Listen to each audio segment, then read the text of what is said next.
오늘 저는 건축할 것이요 나는 경고케 하리라, 이 제목으로 진리를 바르게 깨닫고 올바른 신앙 가지는 여러분 되시기 바랍니다. 사람은 무언가 건축하고 일을 시도하지요. 그러나 그것이 견고할 것인가는 하나님의 손에 달려 있습니다. 우리가 하나님의 손에 영원히 견고한 인생이 되려면 하나님의 세세토록 살아야 하는 말씀에 우리가 눈 떠야 될 줄로 압니다. 인류의 첫 시작에 보면 창세기 3장에 인류의 타락 사건이 나오는데, 이 인류의 타락 사건이 본질적으로 가정 문제예요. 창세기 2장 16절 17절에 보면은 동산 모든 나무의 실과는 네가 임의로 먹되, 아담에게 하신 말씀이죠. 선악을 알게 하는 나무의 실과는 먹지 말라고 하셨어요. 네가 먹는 날에는 반드시 죽게 된다. 필연코 죽게 된다. 그렇게 말씀하셨죠. 그런데 어찌 된 걸 시간이 좀 흘러보니 이 아담의 아내가 가지고 있는 들었다라고 하는, 전에 들었다라고 하는 말씀은 영 딴 거예요. 선악을 알게 한 나무의 실과는 먹지도 말고 만지지도 말라고 했다. 그러니까 뭔가 추가가 됐어요. 죽을까 하노라, 뭔가 약화가 또 됐어요. 그래서 가정 안에서 말씀 운동이 사라지고 가정 안에서 말씀이 제대로 전달 안 된 결과가 창세기 3장입니다. 또 몇 가지 문제가 굉장히 많은 것이 여기에 이제 녹아 들어 있는데, 가까이 아니해야 될 대상을 가서 가까이 한 결과, 하나님이 아니고 뱀을 가까이 한, 간교한 뱀을 가까이 한 결과 엄청난 비극이 찾아 들어오게 됐지요. 그러면서 또 뭡니까? 내 기준에, 내가 생각할 때에 잘한다고 해서 이 하와는 남편 아담을 함께 멸망으로 이끌고 들어가게 된 것입니다. 그래서 이 창세기 3장에서 일어난 일은 뭐냐 하면은 아담 안에서 모든 사람이 죽어버린 거예요.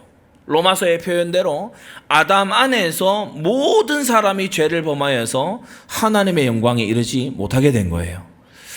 영광에 이르지 못한 이 상태, 무언가 관역에 도달하지 못한 이 상태를 이끌어 성경은 죄라고 말합니다. 여러분, 하나님의 영광에 도달하지 못해서 우리 인생에 하나님의 영광이 없고 하나님과 함께 할 때에 평안함을 얻을 수 있는 우리 인생이 하나님과 함께 하지 못하기 때문에 자꾸만 불안하고 허무하고, 그리고 영원한 죽음 앞에서 무기력하게 이를 데 없고 인생의 의미를 알지 못해서 그저 인생의 쾌락을 즐기는 것에 허비하고 마는 이 모든 절대 불가능의 문제, 하나님을 잘못 찾은 게 우상이고 하나님을 형상 있게 찾은 게 우상이고 하나님을 형상 없이 찾은 게 미신이죠. 스스로 골몰해 가지고 개발해낸 게 종교 아니겠습니까? 그런데 이 창세기 3장의 이 절대 불가능의 문제는 뭐냐? 하나님을 결코 만날 수가 없어요. 하나님을 상실한 인간, 나면서부터 죄의 본성을 가지고 태어나서 나도 내 죄를 어찌할 수가 없이 그렇게 죄를 계속해서 짓고야만은 그러한 절대 불가능의 문제, 인간보다 몇 배나 뛰어나고 몇 배나 머리 좋은 사단의 소나기에 사로잡혀버린 이 문제. 여러분, 그래서 사람으로서는 도저히 안 되기 때문에, 사람으로서는 죄의 삭도 갚을 수가 없고 하나님을 찾을 수도 없고 찾으려 하지도 않고, 그리고 사탄에게 철저히 농락당하기 때문에 하나님은 복음을 주신 것입니다. 이 복음은 하나님이 선지자들로 말미암아 성경에 미리 약속하신 것인데, 그 아들에 관하여 미리 약속하신 것인데, 이 아들은 곧 예수 그리스도시다. 여러분, 다 틀린 나라는 사실을 오늘도 우리는 재발견합니다. 내 속에서 일어나는 건 다 틀린 것뿐이에요. 내 속에서 일어나는 건요, 창세기 3장이 난 거와 똑같아요. 임의로 하려고 해요. 나름대로 하려고 해요. 그리고 뭐냐? 하나님을 가까이 하기보다 나를 실패시킬 것을 가까이 해요. 그러면서 또 뭐 합니까? 가장 내가 사랑하는 사람에게 잘한다고 하는데 그게요, 그 사람에게 치명타를 남기는 거 있죠. 다 틀린 나예요. 로마서 3장 10절에 기록된 바 의인은 없나니 하나도 없고 하나님을 찾는 자도 없다고 했어요. 오늘 혹시 우리가 예배를 통해서 하나님께 나아가고자 하는 마음이 든다면 100% 하나님의 은혜인 것입니다. 우리에게서 일어난 것이 아니고 그리스도 예수 안에서 하나님의 영으로 말미암아 우리가 하나님을 찾고자 하는 마음이 일어나게 된 것입니다. 예레미야 17장 9절에 만물보다 거짓되고 심히 부패한 것이 마음이라고 했죠. 그래서요, 마음을 신뢰하고 마음대로 가는 자마다 심한 부패에 이르고 심한 실망에 이르고 내가 나로 인하여서 철저히 속는 사기당한 인생, 그렇게 이른다는 것입니다. 여러분, 이 인생에 우리는 하나님께서 말씀 주셨다는 사실을 기억해야 돼요. 여러분, 하나님은 진리의 말씀을 주셨습니다. 계시의 말씀 1.1획도 변함이 없이 성취되는 주님의 말씀을 주셨어요. 여러분, 우리는 항상 한계가 오지요. 이사야 40장 29절에 보면요, 피곤한 자 그리고 무능한 자가 있다고 했어요. 지금도 혹시 피곤한 분 계십니까? 내가 무언가 세상에 나가서 견주어 봤을 때 난 무능하다 이렇게 느껴지는 분들이 있습니까? 성경에는 뭐라고 했냐? 소년이라도 피곤하며 곤비할 수 있다. 아니, 소년인데 소년들이 얼마나 아주 기운이 넘칩니까? 근데 소년이라도 피곤하며 곤비하고 장정이라도 넘어지며 자빠질 수가 있지만 오직 여호와를 앙망하는 자는 새 힘을 얻는다고 했어요. 여러분, 우리는 하나님께서 새 힘을 주실 분명한 이유가 있는 줄 믿습니다. 오직 성령이 너에게 임하시면 너희가 권능을 받게 된다. 힘을 받게 된다. 하나님의 능력을 받게 된다. 우리에게 당한 모든 사건과 문제는 바로 하나님의 전도 속에 일어나고 있는 일임을 명심해야 될 것입니다. 그래서 절대 네 가지를 통해서 우리 인생을 다시금 보는 이 눈, 하나님께서는 우리가 전도를 어떻게 할 수 있게 하셨습니까? 내용은 창세기 3장 15절이지요. 여자의 후손, 뱀의 머리를 상하게 하고 발꿈치를 상하는 희생을 하시고 하나님의 약속된 뜻을 이루실 메시아, 곧 선지자요 제사장이요 왕이 되시는 이 예수 그리스도가 우리의 복음이 되시는 것이다. 방법은 뭡니까? 나로부터 시작하는 것입니다. 내가 예수님을 나의 주로 삼고 예수님의 제자가 돼서 주님을 따라가는 생애를 살 때에 우리가 교회에서만 아니라 우리가 가정에 가서도 그러한 생애를 산다면 가정은 미션홈이 되는 것이죠. 직장에 가서 하나님과 함께 하나님을 따라서 그리스도 예수를 쫓아서 이게 되면요, 직장에서 신선한 소금이 될 수 있는 것입니다. 썩어가는 세상에서 여러분이 정직함만 지켜도, 여러분 교만하고 의시되는 세상 앞에서 겸손함만 지켜도, 여러분 자기 뜻대로 자기 주관대로 마구 밀어붙이는 세상에서요, 하나님의 이 손 아래서 겸손한 것만 익혀도 여러분은요, 직장과 사회에서 하나님의 자녀로 설 수 있는 것입니다. 우리 지역의 전체가 바로 하나님의 빛을 가진 주님의 일꾼들로 인해서 교회화되어 가야 될 줄로 압니다. 말씀을 네 가지로 오늘 사무엘하 7장 13절 정리하겠습니다. 첫째, 창세기 3장에서 일어난 일이 가정의 문제였다. 본질적으로 가정의 문제였다. 아담에게 주신 이 말씀이 하와에게 제대로 전달이 안 됐어요. 아담과 하와에게 주신 피언양, 너희가 너희 힘으로 만들어낸 그런 나뭇잎으로 엮은 옷 말고 양이 죽어 피 흘리고 짐승이 죽어 피 흘린 그 결과로 나온 가죽옷, 헤어지지 아니하는 그 가죽옷을 내가 준다, 이것을요, 이 부모들이 자녀에게 전수를 안 하니까 가인은 농사지으러 가버리는 거예요. 아벨에게는 이게 어떻게 하나님은 전달이 됐는데 가인에게는요, 이게 전달이 안 됐어요. 그래서 창세기 3장의 이 가정 문제라고 하는 본질적인 거, 이것이 오늘 사무엘하 7장에서 뒤집혀지고 있어요. 다윗 언약은 다윗의 가정, 다윗의 가문에 대한 하나님의 선언이죠. 첫째로, 여러분, 하나님은 언약의 가문을 쓰십니다. 여러분의 가문은 하나님과 어떠한 언약, 어떠한 약속을 맺었습니까? 오늘 우리는 질문해 봐야 됩니다. 영접할 때 예수님을 주로 믿겠노라고 약속하지요.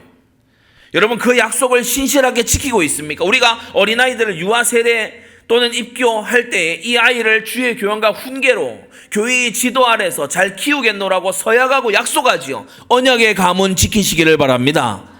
하나님은 언약의 가문을 쓰신다는 사실이에요. 진정한 렘넌트 운동, 진정한 남은 자 운동의 시작이 뭡니까? 누가 남습니까? 자녀들이 남아요. 후대가 남아요. 자손들이 남지 않습니까? 그래서 여러분, 결혼할 때에 세상 기준 가지고 결혼하지 말고 언약의 후대를 남길 자와 결혼하시기를 바랍니다. 언약의 후대를 기약할 수 있는 자와 결혼을 해야 돼요. 창세기 6장 노아의 때에 보면요, 언약 밖에서 남녀가 서로 혼인하느라 정신이 없어요. 불신 결혼하는 거예요. 하나님의 아들들이 사람의 딸들의 아름다움을 보고 그들을 취하여 육체가 되었다. 완전히 고기 덩어리가 된 거예요. 오롯이 아는 거라고는 육신의 정욕, 그거밖에 없는 거예요. 이 시대를 일컬어 네피림, 마귀화된 시대. 네피림, 다른 말로 하면 마귀화된 시대입니다. 죄악이 관영했다고 했어요.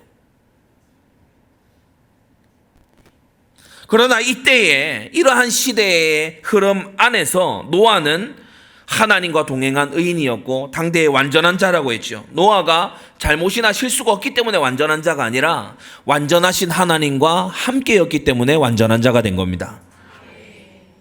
노아의 8식구가요, 우리가 알다시피 방주를 통해서 구원을 얻었어요. 이때 인류는 새로운 시작을 하게 된 것입니다. 지금도 미국의 그랜드 캐니언 이곳에 가면요, 홍수 이전의 그 지층과 홍수 이후의 지층이 이렇게 아주 이렇게 굉장히 잘 보일 수 있도록 그렇게 구분이 된다고 하지요. 자, 아브라함에게 두 아들이 있었어요. 왜 두 부류가 계속 대조되고 있습니다. 언약의 가문을 어떻게 세울 것이냐. 아브라함에게 두 아들이 있었어요. 하나는 이스마엘이었는데 이 이스마엘은요, 애굽 여인을 취해서 자신의 가문을 이어나갑니다. 애굽이 어떤 땅입니까? 태양신을 섬기는 그런 나라죠. 굉장히 음란합니다. 그런 나라에서 나고 자란 그런 여인을 아내로 맞아서 자녀를 두었으니 개념과 기준과 이 상식이 서로 다른 그런 이스마엘의 집안이 되고 말지요. 그러나 이삭은 어떻게 했습니까? 아버지가 구해다 주는, 아버지가 기도 속에서 가장 신이 많은 종과 함께 기도 속에서 찾은 그 여인과 혼인하는 거 있죠. 타락이 만연했던 가나안에서 찾지 말고 하나님을 경외하는 자가 있는, 하나님의 명령을 쫓아서요 갈대아 우르를 떠나라 했을 때 하란으로 같이 떠나왔던 그곳에 가서 이 신부감을 찾은 거예요. 다시 말해 며느리감을 찾은 것입니다. 우리가 아브라함과 이삭의 일화를 보면서 우리 부모님들 정말요 거룩한 책임을 다하게 되시기 바랍니다. 잘못 생각하면요 성경적이지 않고 너무나 현대 개인주의적으로 우리가 살 수 있어요. 네 짝은 네가 알아서 찾아라, 뭐 네가 같이 살 사람 아니냐, 그런 말을요 부모가 쉽게 막 합니다. 성경을 보세요. 전혀 그렇지 않습니다. 성경에는 그런 결혼을 지지하지 않아요. 성경은 누구에게서 이어져온 사람인지 또 누구의 자녀인지 이것을 중요하게 본다는 사실입니다. 그리고 이삭에게도 두 아들이 있었죠. 창세기 26장에 보면 에서는 결혼할 때 가나안 거민들 중에 찾아 결혼했어요. 그래서 그 부모의 근심이 되었다고 했죠. 이 근심을 풀어주기 위해서 또 에서가요 신부감을 찾는데 또 이상한 데서 찾습니다. 야곱이 결혼할 때 한번 보세요.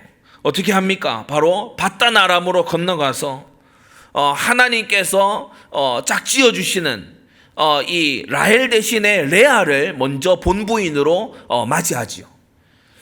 야곱이 원했던 사람은 아니었어요. 고대 근동의 법에 따르면은 원하지 않는 아내는 내어 버릴 수 있습니다. 여성들의 인권이 오늘과 같지 않은 때이기 때문에 내어 버릴 수 있습니다. 그런데 레아를 야곱이 내치지 않아요. 이제 문제는 이제 라헬을 위해서 더 일하고 라헬을 더 막 이렇게 그렇게 했다는 게 이제 레아에게는 실망스러울 수 있지만, 다소 실망스러울 수 있지만 본처의 지위, 막벨라 굴에 들어가는 지위는 레아만 누립니다. 하나님이 내게 맺어주신 짝을요 야곱이 생각했다는 거예요. 그리고 이 레아가 낳은 유다를 통해서 언약의 가문은 이어져 내려가게 되죠. 여러분, 신명기 6장에서 가정사역의 중요성을 말씀하고 있습니다. 오늘날 내가 네게 명하는 이 말씀을 너는 마음에 새기고 네가 집에 있을 때에든지 앉았을 때에든지 길에 행할 때에든지 누웠을 때에든지 이 말씀을 부지런히 강론하라고 말씀하고 있어요. 여호수아 23장에도 보면요, 그 땅에 들어가면은 그 땅 거민과 연혼하지 말아라. 그 땅 거민의 딸을 며느리로 받지 말고 아들을 사위로 주지 말고 연혼하지 말아라. 그들이 올무가 될 것이다. 덫이 될 것이다. 너희에게 채찍이 되고 눈에 가시가 되고 필경은 너희가 멸절할 것이다. 믿지 아니하는 자와 멍에를 매지 말라고 신약 성경도 말씀하고 있습니다. 우리는 믿음 안에서 같은 영적인 흐름 속에서 가정의 언약을 이어나가야 될 줄로 압니다. 가장 중요한 건 언약을 이어나가는 거예요. 가장 중요한 건 말씀 전달하는 거예요. 가장 중요한 건 뭡니까? 영원한 생명을 이어가는 것입니다. 사람은 태어난다고 다 태어나는 게 아니에요. 영적으로 죽은 상태에서 태어나요. 이가 그리스도 예수 안에서만 거듭날 수 있어요. 그 은혜가 흘러가야 된다는 것입니다. 그리고 정복은 뭡니까? 바로 출산을 통해서죠. 창세기 1장 28절에 생육하고 번성하여 땅에 충만하라, 땅을 정복하라, 다스리라 이렇게 말씀하셨어요. 주님께서 사람을 지으시고 처음으로 주신 명령입니다. 그게 생육하고 번성해라, 충만해라, 그리고 하나님의 뜻으로 정복해라. 그것을 다스리는 하나님의 통치를 대신 임하게 만드는 그런 너희가 되라. 지금도 마찬가지죠. 세계에 여러 이 나라들 강대국이 있습니다만은 이 인구의 숫자 무시 못합니다. 약소국은 여러 면에서 약소국이 될 수도 있지만 대표적으로 약소국이 되는 가장 빠른 길이 뭐냐? 사람이 줄어들면 약소국이 돼요. 그냥 사람이 줄어들어요. 다 떠나버린다든지 아니면은 자손을 낳지 않는다든지. 지나온 한 몇 달 동안 우리가 이 말씀을 강단을 통해 들었습니다만은 지금 우리 한국 사회는 이 부분에 있어서 엄청나게 그야말로 세계에서 넘버원으로 이상하게 가고 있습니다. 전쟁 중인 우크라이나보다 우리가 출산율이 적어요. 그러니까 세계 사람들이 놀랄 정도로 형편의 문제, 경제적인 거, 그리고 여러 가지 뭐 어떤 사회의 구조 이런 거를 얘기할 수 있겠습니다만은 전쟁통인 나라보다 적다니까요. 그러니까 전쟁 중인 데보다 열악합니까? 전쟁 중인 데보다 뭐가 안 돼 있나요? 그래서 사람들이 얘기해요. 한국을 봐라. 미국, 유럽 학자들이 얘기해요. 한국을 봐라. 경제 문제가 아니다. 의식의 문제다. 대표적인 예, 한국을 봐라. 잘 사는 나라인데 저렇지 않냐. 우리 지금 그렇게 돼 있어요. 세계 도처에서 연구 이렇게 페이퍼 쓰다가 For example, South Korea 이렇게 됩니다. 한국을 봐라. 그래서 우리는 인구 절벽을 지난 지가 지금 꽤 됐죠. 한편으로는 이 땅에 1천만 기독교인들이 불순종하고 거역한 데서 이것이 비롯된 문제고, 또 다른 한편으로는 이것 자체가 하나님의 징계입니다. 너희의 인수가 크지 못할 것이다. 너희의 인수가 적어질 것이다. 그 구약 성경 잘 읽어보세요. 너희의 인수가 적어질 것이다. 대적이 너희를 공격하나 맞서 싸울 자가 없을 것이고, 대적이 너희를 짓밟지만 일어나서 너희를 지킬 자가 없을 것이고, 그게 하나님의 징계의 내용 중 하나입니다. 오늘 이 말씀 들으면서 여전히 따질 것 따지고 미룰 것 미루고 여전히 잴 것 재고 계속 그렇게 한번 살아보십시오. 이제는 늙어가는 자녀를 집안에 두고서 여전히 무책임하고 여전히 무관심하게 그대로 계속 한번 살아보십시오. 그 결국이 어떻게 될지, 이 등불이 꺼져가는 것 같은 나라의 한복판에서 교회라는 이름을 가지고 하나님이 처음 주신 명령을 이토록 무시한 결과가 무엇이 될지 여러분이 두 눈으로 보게 될 겁니다. 하나님은 언약 가문의 자손을 쓰려고 기다리십니다. 생육하십시오. 번성하고 충만하십시오. 주님께서 우리를 지으신 이유입니다. 아브라함에게도 주님께서는요, 너의 자손이 땅의 티끌 같을 것이다. 하늘의 별 같을 것이다. 바닷가의 모래 같을 것이다. 이렇게 말씀하셨죠. 불신앙 가득했던 아브라함이요, 자녀가 안 생기는 거예요. 자녀가 안 생기니까 아브라함이요, 막 불신앙을 막 내쏟습니다. 믿음 1세대답게 불신앙 막 내쏟습니다. 저 종이나 복 받기를 원합니다. 그래요. 아니다. 그렇지 않다. 내가 말하였고 내가 이룰 것이다. 여러분, 말씀에 믿음을 합하면 주님이 이루십니다. 이 자손들 중에 오늘 사무엘하 7장은 다윗이 등장을 하죠. 이 다윗의 가까운 조상은 누굽니까? 보아스와 룻입니다. 이 보아스는 절대 가치를 발견한 자예요. 흉년든 땅에 이 나오미의 가족은 다 떠나갔는데 보아스는요 남았어요. 너무 어려워서 어떤 집은 우리가 먹고 살기 위해 떠나야 되겠다 그러는데 이 보아스는 사명지를 지켰어요. 그런데 흉년이 지났는데 죽었어야 될 거 아닙니까?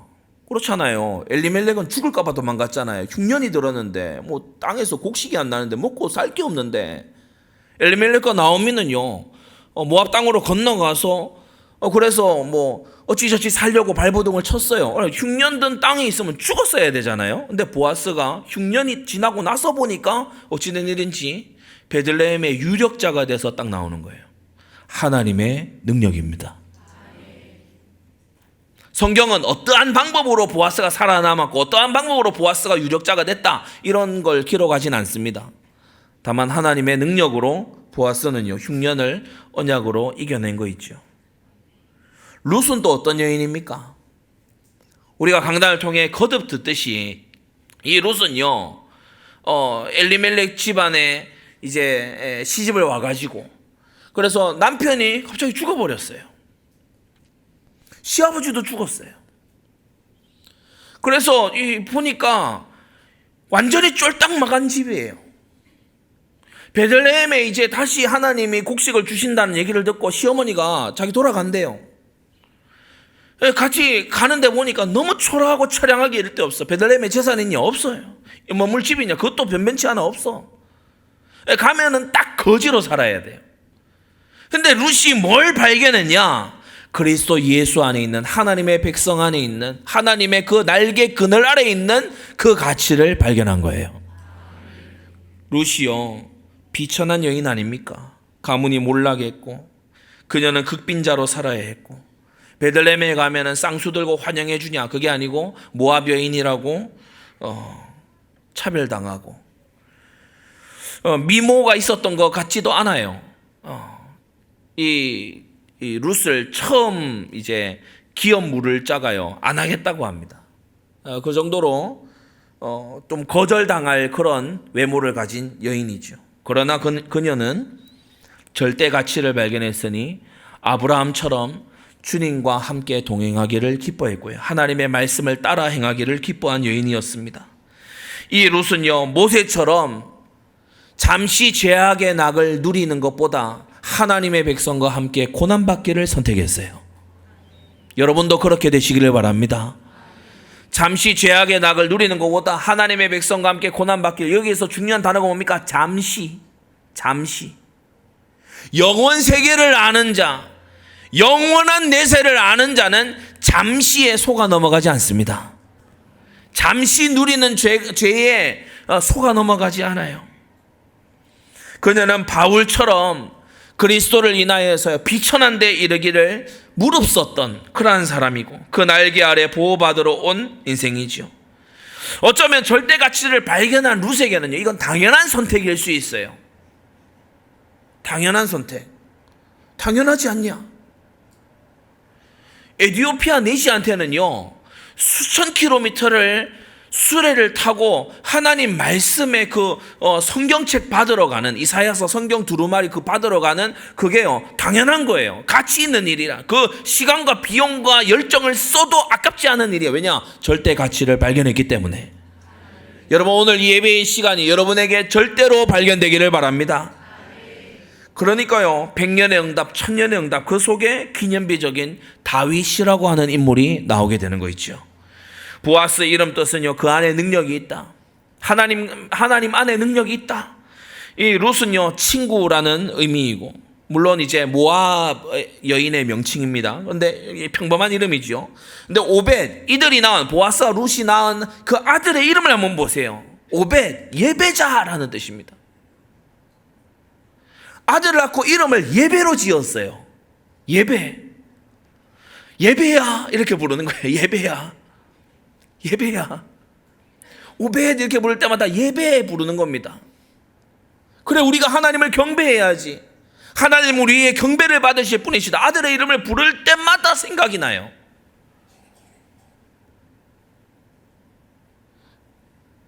아들 이름, 딸 이름, 자녀 이름 지을 때 우리 교회 분들이 굉장히 이렇게 잘 짓는 유형입니다. 그런데 이제 어디 가서 보면은 이름을 정말 대충 짓는 그런 유형이 있어요. 그죠? 대충 짓는 유형. 예전에 어떤 분이 성이 육씨이신데 그 자녀를 낳았을 때 대기실 거기에서 아버지가 그 병원 TV를 보고 있었나 봐요. 그래서 이제 병원 TV에 마치 뭐가 나오는 거 600만 불의 사나이. 이제 자녀를 뭘로 지었냐? 안 뭘로 지었다고? 600만. 정말 대충 지었어요. 600만. 100만 씨가 됐어요. 이름 짓는 거 한번 보세요. 대충 짓지 않고 예배자. 그리고 이세는 뭡니까? 선물. 하나님의 은사, 선물. 그리고 다윗, 사랑받는 자. 너는 일평생을 하나님의 사랑을 받는 자가 되라. 이게 다윗의 이름의 뜻이죠. 여러분, 이 다윗이 이러한 가문의 배경 속에서 태어나고 자라고 그야말로 언약을 축복으로 가지고 달고 온 사람이에요. 여러분, 이러한 사람의 가치를 여러분 정말 깨닫게 되기를 바랍니다. 나를 사랑하고 내 계명을 지키는 자에게 천대까지의 은혜를 베푸시는 하나님이시다. 그 두 번째로 평생 미션 3가지가 있었어요. 다윗의 평생 미션 3가지. 첫째, 교회화하는 것입니다. 뭐를요? 자기에게 맡겨진 모든 것을, 국가를 교회화하는 것이에요. 이걸 위해서 법궤를 다윗 성으로 들여왔어요. 항상 중요 사안마다 여호와 하나님께 묻고 기도한 이후에 행하기 위해서 법궤를 왕성으로 모셔온 거지요. 선지자를 늘 가까이 한 다윗의 일평생을 보게 됩니다. 젊을 때는 사무엘을, 그리고 중년에는 또 나단을, 인생의 말년에 가서는 갓을 가까이 했던 이 다윗을 봅니다. 제사장을 항상 가까이 했어요. 사독 제사장, 아비아달 제사장 가까이 했어요. 가까이 하고 하나님의 말씀을 묻고 이 제사장을 보호자로, 돕는 자로, 동력자로 딱 두는 것을 봅니다. 여러분, 주의 종 목회자를 여러분이요 동력자로 여러분이 두시기를 바랍니다. 주의 종에게 근심거리가 되고 근심 끼치고 그렇게 하면요 좋을 게 뭐가 있어요? 주의 종이 나를 위해서 기도해주고, 주의 종이 나에게 조언을 하고, 주의 종이 나에게요 때로는 책망을 해서 나를 죄에서부터 빠져나오게 하고, 여러분 이러한 동력자로 삼게 되시기 바랍니다. 두 번째로 다윗의 일평생 소원이, 나중에 가면 이제 하나님이 거절하시지만 두 번째 이 뭐냐? 성전화하는 거예요. 성막을, 천막에 불과했던 성막을 성전화하는 거예요. 성막 그 텐트는 광야 돌아다닐 때 하던 거고, 이제 가나안 땅, 약속의 땅에 들어왔잖아요. 이방 신전은 저 높은 산 꼭대기에다가 막 세운단 말이에요. 산당이 여기저기 서 있단 말이에요. 그런데 이스라엘 백성은 하나님의 언약궤를, 하나님께 예배드리는 곳을 여전히 텐트 속에 두고 있어요.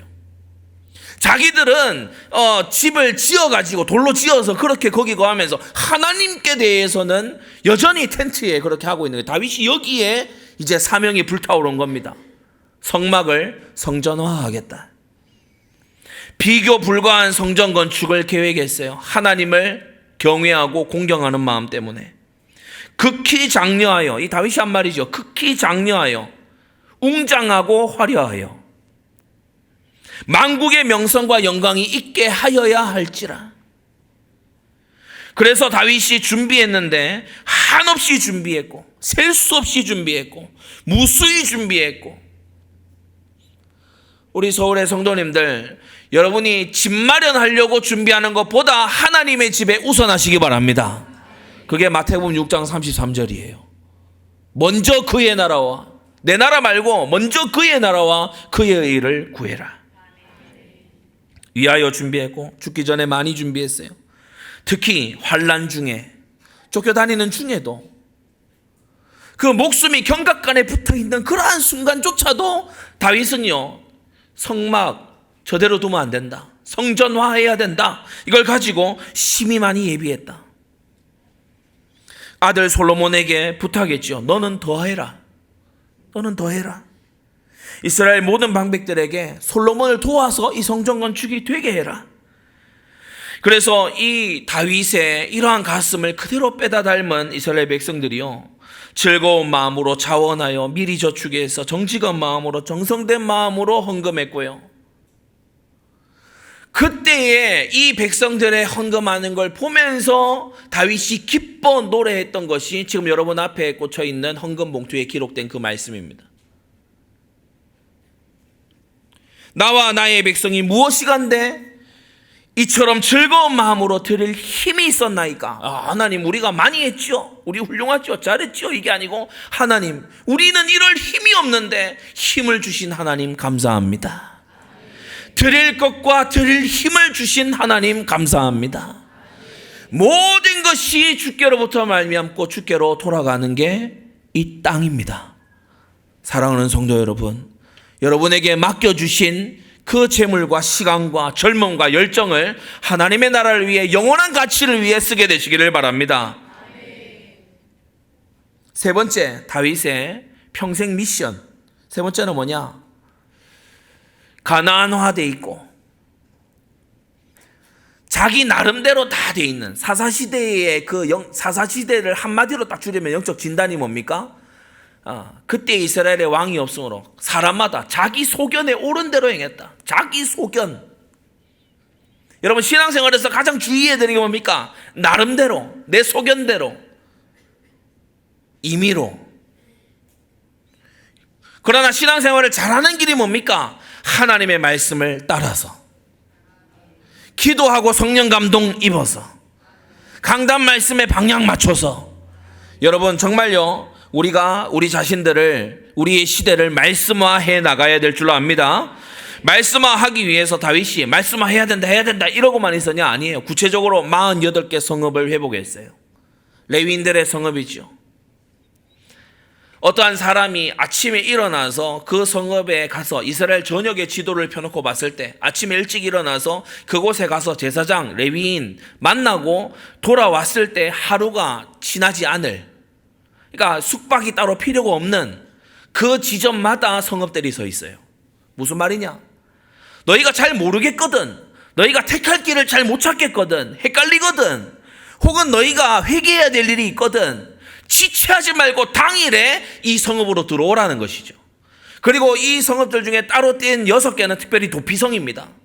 너희가 고의가 아닌 살인을 저질러서 보수자로 하여금 분노하게 해가지고 살인에 이은 살인이, 보복에 이은 보복이 일어나서 피바다가 벌어질 것 같거든. 얼른 도피성으로 도피해 들어와라.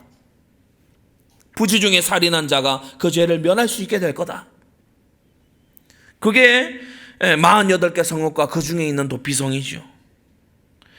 이곳이 원래 48개 성읍이 제사장과 레위인의 성읍으로 주어져 있었는데 사사시대 지나면서 다 없어져 버렸어요. 각기 먹고 살기 바쁘다 이거죠. 그러니까 다 없어졌어요. 그러니까 나중에는 어떻게 됩니까? 우리가 잘 아는 사사 삼손, 사사인데 말씀 배울 데가 없어요.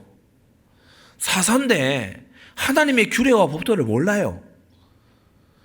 자기가 나시린인데 나시린 규례를 몰라요. 맨날 찾아다니는 데는요, 블레셋 창기집 이런 데 찾아다니고. 완전히 나라의 세팅이 다 이상해진 거예요.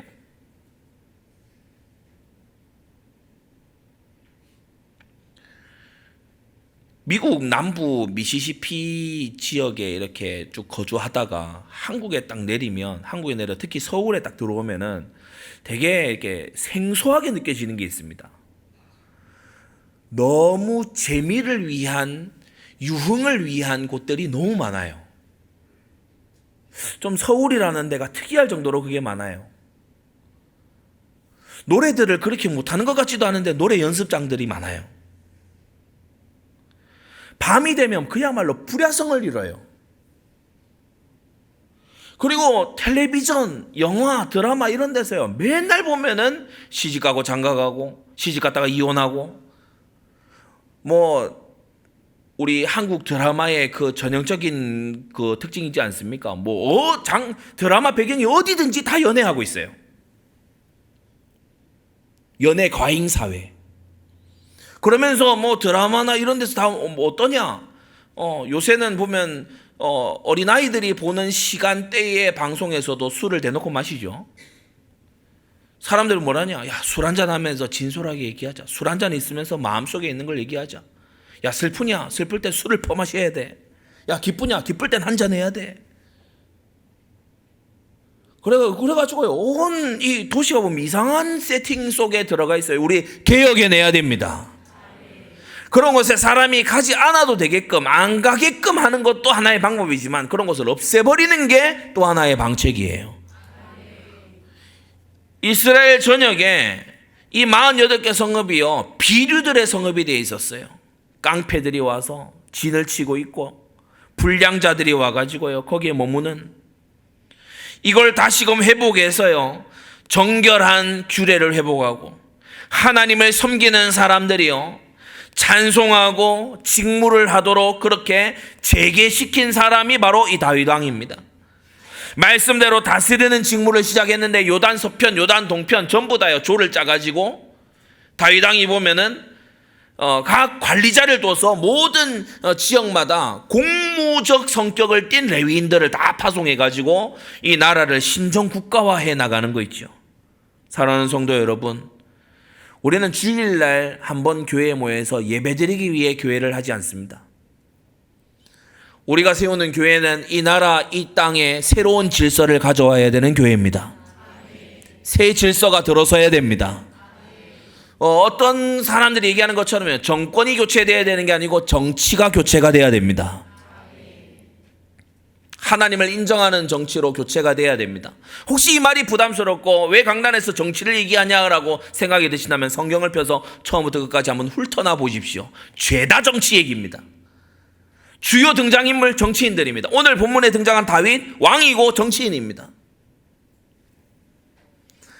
하나님의 말씀은 정치에 대해 하실 말씀이 굉장히 많습니다. 그리고 우리는 하나님을 공경하는 정치가 되도록 해야 될 의무가 있는 줄 믿습니다. 세 번째, 하나님께서 첫 번째, 세 번째는 빼놓고 국가를 교회화하는 거, 그리고 온 전역을 말씀화하는 거, 이것을 빼놓고 두 번째 것을 꼭 집어서 거절하셨어요. 역대상 22장 8절에도 나왔고 오늘 사무엘하 7장에도 나왔지만 너는 건축하지 못하리라.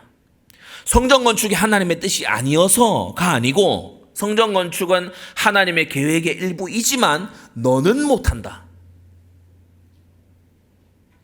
하나님의 분명한 뜻과 계획이지만 너에게는 해당 사항이 없다.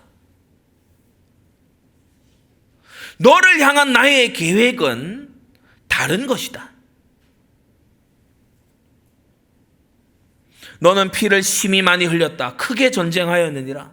그래서 성전 건축 못하는 것이고, 네가 내 앞에서 땅에 피를 많이 흘렸은즉 내 이름을 위하여 전을 건축하지 못하리라고 하셨죠.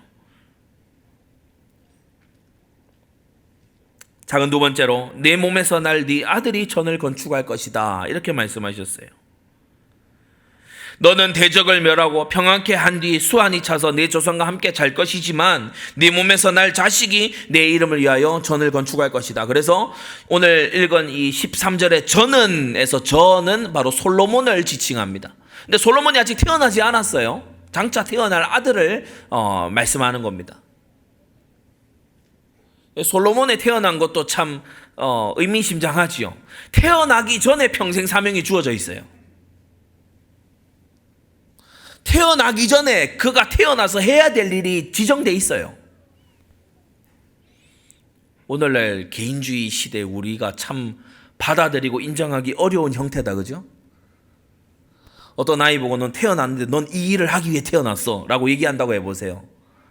사람들이 다 의아해하지 않겠습니까? 유치원에서 부모님이 그렇게 말씀하셔서 잘못된 생각일걸? 그렇게 얘기하지 않겠습니까? 성경은 장차 네게서 날 아들이 내 이름을 위하여 전을 건축할 것이다 라고 미리 말씀하셨어요. 그러면서 다윗에게는 더 좋은 다윗 언약을 주셨지요. 5가지입니다. 이 성전 건축을 마음에 품고 오랜 세월 준비해 온 다윗에게, 중요합니다. 성전 건축을 그냥 어느 날 갑자기 불현듯 결심한 게 아니고 오랜 세월 준비해 왔던 다윗에게 이 성전 건축을 위해서 법궤도 옮겨오고 이 성전 건축을 위해서 성막도 이 모실 곳을 이 다윗성 앞에다가 준비하고 이렇게 오랜 세월 준비해온 다윗에게 하나님은 다윗 언약을 주셨는데 5가지입니다. 네 이름을 존귀케 만들어 주리라. 여러분, 하나님의 영광을 위해 생을 드린 자에게 하나님의 보좌의 영광이 함께 합니다. 둘째, 모든 대적에게서 벗어나 평안케 해주겠다고 하셨어요. 사람이 대적에게 쫓기는 것만큼 참 이렇게 마음에 불안한 게 없지요. 하나님이 평안을 주겠다고 하셨어요.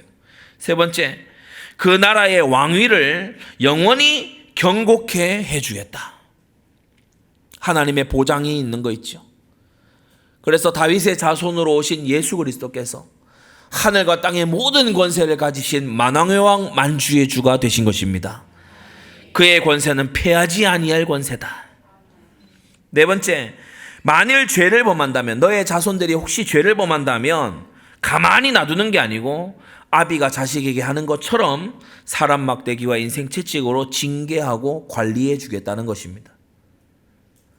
이 네 번째 말씀이 부담이 아니고 얼마나 감사한 말씀입니까? 하나님께서 그냥 내치겠다는 게 아니고 내가 친히 막대기를 들어서 징계하고 고쳐주겠다는 것이에요. 다윗, 네가 이 세상을 떠난 다음에도 내가 고쳐주겠다. 5번째, 사울에게서 은총을 빼앗은 것 같이 너에게서는 빼앗지 않겠다고 영원한 보장을 주시는 하나님이십니다. 지난주에도 말씀드렸지만 하나님의 약속은 그리스도 예수 안에서 얼마든지 이해가 된다라고 했어요.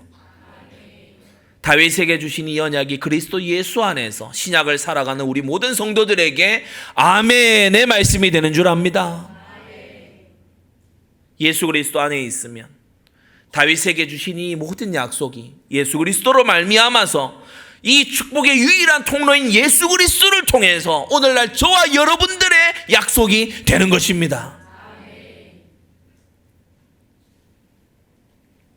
그 네 번째, 저는 건축할 것이고 나는 위를 견고하게 하리라 라고 했어요. 이 다윗과 솔로몬으로 이어지는 이 가문은 영원한 서밋 가문으로 세워졌어요. 오늘날 성경을 들고 있는 세계 도처의 수많은 그리스도인들이 이 다윗과 솔로몬을 보며 교훈받고 솔로몬의 잠언으로부터 삶의 지혜를 얻고 다윗의 시편으로부터 마음의 안식과 담대함을 얻습니다. 영원한 서밋 가문이 된 거예요. 요새 부실 건축이 한창 이슈죠. 우리나라 사람들 말을 정말 재밌게 만드는 것 같아요. 순살 아파트. 뼈가 없다고 순살 아파트. 말이 너무 웃겨요. 그래. 순살이라서 더 비싸다고. 이렇게. 여러분, 가문이 순살 가문 되면 되겠습니까? 순살 가문. 아무 언약에 뼈대가 없어. 하나님의 보장의 약속이 아무것도 없어. 하나님과 따로 맺은 어떤 약속이 없어. 순살 가문. 순살 가문 되지 마시고 정말 하나님의 언약에 그 줄기가 흐르고 뼈대가 흐르는 그러한 가문 되시기를 바랍니다. 다윗의 가문은요, 언약의 서밋 가문이에요. 천대에 이어지는 하나님의 은혜가 이 가문에 흐릅니다. 열왕기 상하 이곳을 보면요, 하나님께서 다윗이 이미 소천한 지 오래 지났는데 내가 내 종 다윗을 기억해서 내가 내 종 다윗을 위하여 주께서 그 종 다윗을 권념하사, 이 말씀이 계속해서 나와요.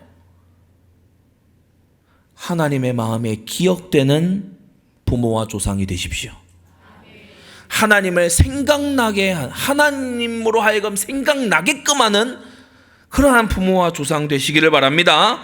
출애굽기 20장 6절에요. 이 10계명, 돌의 친수로 써주신 이 10계명 중에 뭐라고 되어 있냐? 나를 사랑하고 내 계명을 지키는 자에게는 천대까지 은혜를 베풀겠다. 주님의 언약의 말씀이죠. 다윗은 모두 준비했어요. 설계도도 준비했고 재료의 못 하나까지도 다 준비했어요. 다윗이 실행만 안 했다 뿐이지 사실 솔로몬 성전은 다윗이 다 준비했다고 할 만큼 다 준비했어요. 아들로 하여금 건축하게끔 그렇게 유언을 남겼죠. 하나님의 예언의 말씀대로 된 겁니다. 저는 내 이름을 위하여 집을 건축할 것이고 나는 그 나라 위를 영원히 경고케 할 것이다.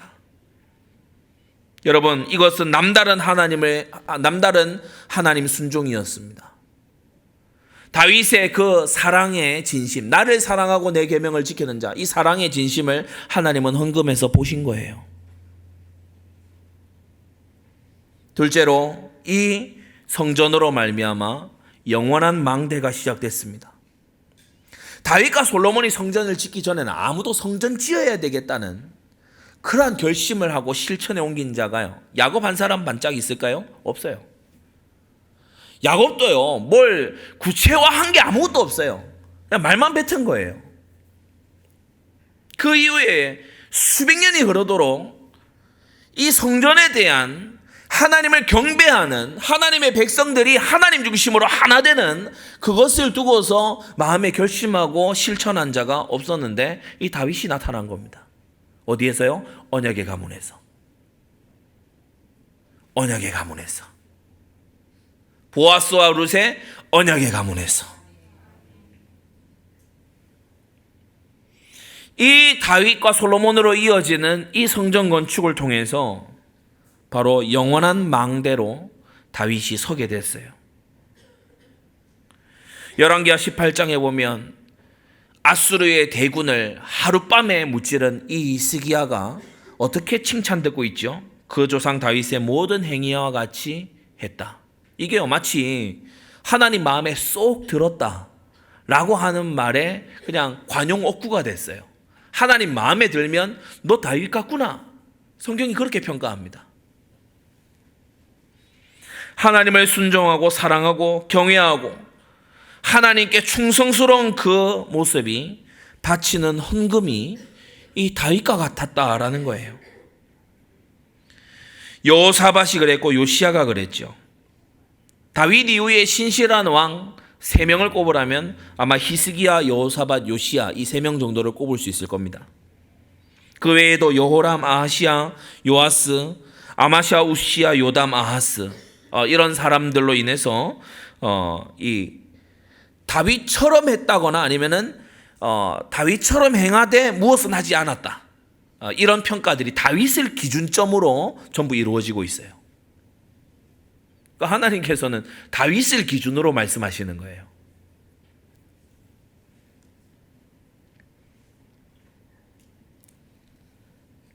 언약의 가문을 세우면 그것은 당대로 끝나지 않습니다. 그래서 아까 제가 조금 진지하게 말씀드렸는데 우리 한국 교회와 한국 사회를 향한 흑암 세력의 고도의 공격이 있다면 저는 이 부분이라고 봅니다. 모든 것이 당대에 끝나고 여호수아와 그 세대의 장로들이 다 죽고 난 다음에 하나님이 행하신 일을 모르는 다른 세대가 일어나서 사사시대가 와버렸죠.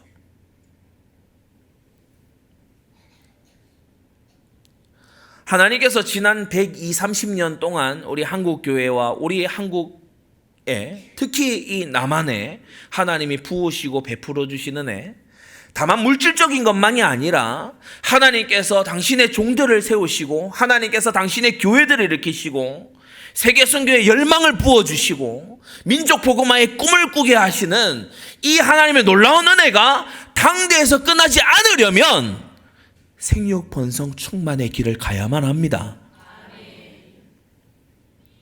만일 룻이 뒤돌아서 모압으로 돌아가 버렸다면, 만일 룻이 기업 물을 자라고 나 그런 취급 받고 싶지 않아, 나 그 사람이 거절당하고 이 사람도 날 거절할지 모르니까 나는 뒤돌아설래, 뭐 이렇게 한번 선보러 나가봤더니 오늘날로 말로 치면 사람이 거절하는 거예요. 이 동네 사람들 이상해. 그래서 다 비토놓고 다 퇴짜 놓고 그렇게 물러가 버렸다면, 혹은 보아스가 룻의 외모를 보고 룻의 출신을 보고 그리고 룻의 중심이나 이런 것은 거들떠보지도 않고 모함 여인이지, 가난하기 이를 데 없지, 외모도 못생겼지, 그러니까 나는 안 하겠어, 보아스 그렇게 나갔다면 보아스와 룻의 가문은 없는 거예요. 보아스와 룻에게 오벳은 없는 거예요. 오벳에게 이세는 없는, 오벳 이세 나올 리가 있습니까? 오벳 이세 다윗으로 이어지는 이 축복의 이 기념비적인 하나님의 마음에 쏙 드는 이 인물이 올 길을 누가 차단하고 있는지를 기억하십시오.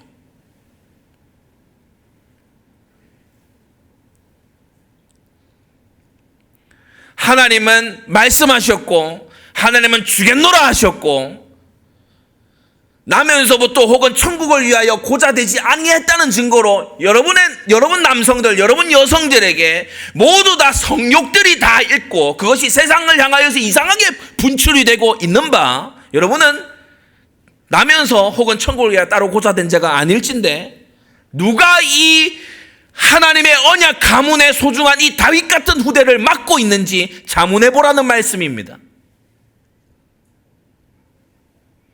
순종하십시오. 순종이 지혜입니다. 순종하십시오. 순종은 어렵습니다. 그래서 순종하십시오. 어렵기 때문에 가치가 있는 겁니다. 악하고 음란한 세대에서 자기를 사랑하고 돈을 사랑하고 쾌락 사랑하기를 하나님 사랑하기보다 더하는 이 세대에서 우리는 다윗 같은 이가 일어나기를 간절히 바라며 오늘 우리 강단 말씀을 통해 주신 언약 가문을 쓰신다, 하나님은 언약 가문을 쓰신다, 이것을 신비에 새겨야 될 줄로 압니다. 결론입니다. 하나님 영광이 될 기념비적인 결과를 누가 남깁니까? 다윗과 솔로몬이 남긴 성전도 사실 나중에 회파되지요. 무너지죠. 그러나 하나님께서 기억하시는 다윗, 계시록 마지막까지 가서도 이 다윗의 그 충성은 하나님의 마음속에 고스란히 남아 있습니다. 영원히 하나님께 기억될, 여러분 그러한 중심을 담은 건축원금 들으시게 되기를 바랍니다. 어떤 사람들은 돈 얘기한다고 생각할 수 있어요. 여러분 그러나 사람은 지난 몇 번의 강단을 통해서 거듭 말씀드렸듯이 사람은 마음이 있는 곳에 물질이 갑니다. 다시 한번 예를 들어 설명해 드려야 되나요? 남녀가 사귀어요. 또는 남녀가 결혼을 해요. 이 남자가 또는 이 여자가 나한테만 유독 아껴. 자기 쓸 거 다 쓰고 이것저것 쓸 거 다 써. 근데 나한테는 자린고비야. 아껴. 마음 있는 거예요? 우리 여성도님들한테만 한번 물어봅시다. 이 남자 마음 있는 겁니까? 마음 없는 겁니다. 무슨 핑계를 갖다 대고 코앞에 와서 무슨 말을 내까린다 하더라도 마음 없는 겁니다. 우리는 하나님 앞에 마음을 거짓으로 포장하는 자 되지 말아야 돼요. 네 보물이 있는 그곳에는 네 중심도 네 마음도 있다고 하셨어요. 여러분 정말 이러한 일생을 살아서 하나님의 마음에 기억되는 일생 되시기를 주 예수님의 이름으로 축원합니다. 기도하겠습니다. 거룩하신 아버지 하나님, 저는 건축할 것이요 나는 경고케 하리라 말씀하셨습니다. 우리가 무언가를 건축하고 이루려 할지라도 그것이 견고할런지 무너질지는 하나님의 손에 달린 것임을 알게 하여 주셔서 우리 모든 성도들 하나님을 경외하게 하시고 하나님의 말씀에 순종하게 하시고 하나님께서 주신 사명에 충성되도록 은혜 내려 주시옵소서. 예수 그리스도의 이름으로 기도드리옵나이다. 아멘.